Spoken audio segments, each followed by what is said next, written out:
हरे कृष्णा।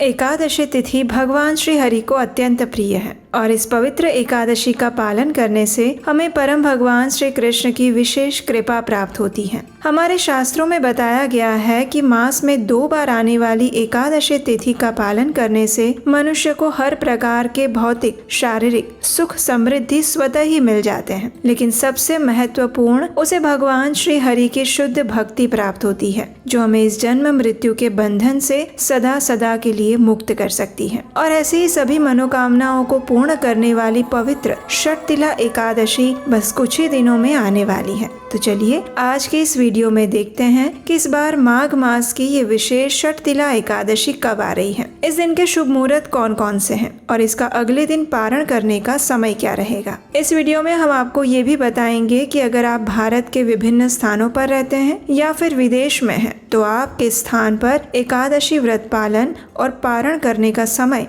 और दिन कौन सा रहेगा। तो चलिए आज की इस वीडियो को शुरू करते हैं। माघ मास जैसे पवित्र समय में कृष्ण पक्ष की एकादशी तिथि आती है, जिसे षटतिला एकादशी के नाम से जाना जाता है। इस एकादशी में तिल का दान देना, तिल का सेवन करना और तिल का हवन करने का विशेष महत्व है। इस बार षटतिला एकादशी का पालन हम करने जा रहे हैं 25 जनवरी 2025 शनिवार के दिन। इस दिन ब्रह्म मुहूर्त का समय रहेगा प्रातः 5:46 पर और सूर्योदय होगा सुबह 7:22 पर। इस एकादशी का व्रत पारण करेंगे 26 जनवरी 2025 रविवार के दिन और पारण करने का समय है सुबह 7:22 से लेकर 10:53 के बीच में। ये एकादशी तिथि आरंभ हो रही है 24 जनवरी 2025 शुक्रवार के दिन शाम 7:25 से और पूरी होगी 25 जनवरी 2025 शनिवार के दिन रात 8:31 पर। ये समय उत्तर भारत की समय सारणी अनुसार है। भारत के अन्य स्थानों और विदेश में पारण समय क्या है, इसकी जानकारी आपको स्क्रीन पर और नीचे डिस्क्रिप्शन बॉक्स में मिल जाएगी। ये एकादशी माघ मास में आने वाली अत्यंत विशेष एकादशी है। ये सर्दियों के समय में आती है और इसमें विशेष रूप से तिल का 6 प्रकार से सेवन करने की सलाह दी जाती है और इसीलिए इस एकादशी को षटतिला एकादशी के नाम से जाना जाता है। हम आपको बता दें कि सिर्फ माघ मास में ही ये एक एकादशी आती है जिसमें हमारे शास्त्रों में तिल खाने का प्रावधान बताया गया है और इसका कारण ये है कि ये एकादशी सर्दियों के समय में आती है और ऐसे ठंडे वातावरण में तिल वैसे भी शरीर के लिए स्वास्थ्य प्रदान करने वाले बन जाते हैं और इसीलिए हम मकर संक्रांति या उत्तरायण के समय में भी तिल के लड्डू खाते हैं और भगवान को भोग लगाते हैं। तो यही है हमारी वैदिक संस्कृति की वैज्ञानिक सुंदरता। इस षटतिला एकादशी के दिन मनुष्य को अधिक से अधिक हरे कृष्ण महामंत्र का जप करना चाहिए, यानी हरे कृष्ण कृष्ण कृष्ण हरे हरे, हरे राम राम राम हरे हरे। इस दिन प्रातः ब्रह्म मुहूर्त में उठकर स्नान इत्यादि करके भगवान की मंगला आरती या फिर उसका दर्शन करना चाहिए। संपूर्ण दिन में उपवास का पालन करना चाहिए। किसी भी प्रकार के अन्न या फिर उससे बने हुए पदार्थों का सेवन बिल्कुल नहीं करना चाहिए। इस दिन तुलसी महारानी की विशेष रूप से सेवा पूजा करनी चाहिए और किसी भी प्रकार के अवांछित या अयोग्य कार्यों में लिप्त नहीं होना चाहिए, जैसे कि आवश्यकता से अधिक सोना, किसी की निंदा या बुराई करना, झूठ बोलना, चोरी करना, हिंसा करना, किसी को अभद्र या अपमानजनक शब्द बोलना या किसी के प्रति बुरे भाव मन में लाना। एकादशी के उपवास में चाय और कॉफी का सेवन भी नहीं किया जाता है, क्योंकि उसमें नशीले पदार्थ होते हैं और इससे आपका एकादशी व्रत खंडित हो जाता है। एकादशी के दिन आप अपनी क्षमता अनुसार उपवास का पालन कर सकते हैं, जैसे कि कुछ भक्त एकादशी के दिन निर्जल उपवास करते हैं, यानी कि वे जल भी नहीं लेते। अगर आपके लिए ये संभव नहीं है तो आप जल के साथ उपवास रख सकते हैं। कुछ लोग इसको सजल उपवास करते हैं, यानी कि वे जल लेते हैं, फल फूल भी लेते हैं। इस प्रकार वे सिर्फ जल, फल और दूध के साथ उपवास रखते हैं। और कुछ भक्तों के लिए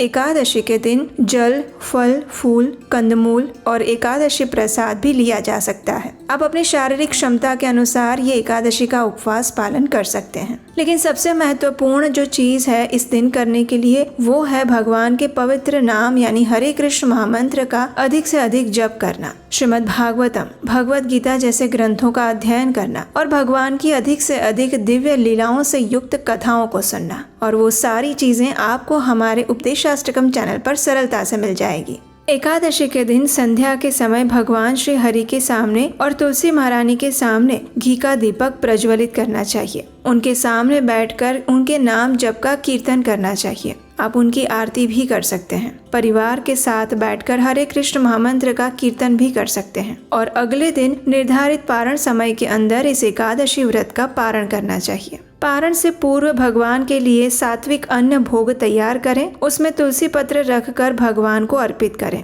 और उसके बाद उसे प्रसाद रूप में किसी ब्राह्मण या वैष्णव को खिलाकर उसी प्रसाद के साथ आप स्वयं भी इस षटतिला एकादशी व्रत का पारण करें। पारण करने से पहले किसी सुयोग्य ब्राह्मण या वैष्णव को अपनी क्षमता अनुसार कुछ न कुछ दान अवश्य देना चाहिए। इस एकादशी तिथि पर तिल का दान देने का भी विशेष महत्व है। तो इस प्रकार हम देख सकते हैं कि ये आने वाली माघ मास की षटतिला एकादशी अत्यंत पुण्य प्रदायिनी और हर प्रकार की मनोकामना को पूर्ण करने वाली है। इसमें अधिक से अधिक भगवान श्री हरि का चिंतन, मनन और नाम जप करके आप अनेकों गुना अधिक पुण्य फल की प्राप्ति कर सकते हैं। ये एकादशी न सिर्फ हमारे पूर्व जन्म के और वर्तमान जन्म के पापों को नष्ट करती है, अपितु हमें आध्यात्मिक जीवन में अग्रसर होने के लिए मार्ग भी प्रशस्त करती है। तो चलिए ऐसी परम पावनी एकादशी तिथि का पूर्ण श्रद्धा और नियम पूर्वक पालन करने का संकल्प लेते हैं। और अगर इस एकादशी से जुड़ी पौराणिक कथाएं आप सुनना चाहते हैं तो आपके अपने इस चैनल को याद से सब्सक्राइब करके रख लीजिए। बेल आइकन दबाकर नोटिफिकेशन ऑन कर लीजिए ताकि इस एकादशी से जुड़ी हुई सारी कथाएं और पारण की भी संपूर्ण व्रत विधि आपको सरलता से मिल जाए।